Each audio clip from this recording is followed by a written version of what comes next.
Assalamualaikum everyone! How are you?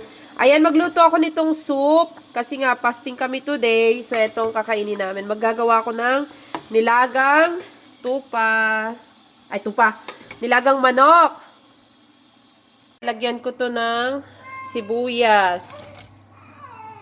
Lagyan ko ng sibuyas, ng garlic at saka ng luya.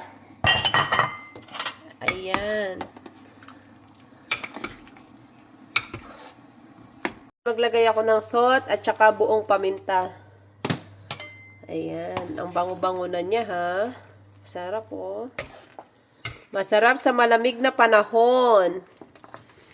Ito naman, kasi ang weather namin dito ay parang winter, kaya nagluto ako nitong chicken soup. So, dito ng,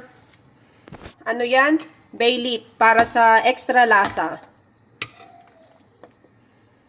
Siya, lagay ko na tong patatas at saka tong carrot. Ayan. Lagyan ko siya ng 3 sili. Ayan. Perfect na ang ating soup. Lalagay ako dito ng repolyo. Ayan. Sarap sa sabaw. May gulay na madami. Ayan. Lipat ko siya dyan sa kawali. Tapos dadagdagan ko siya ng patis.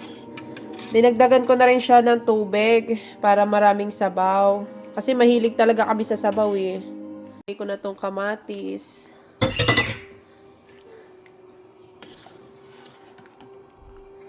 Ayan. Sarap po.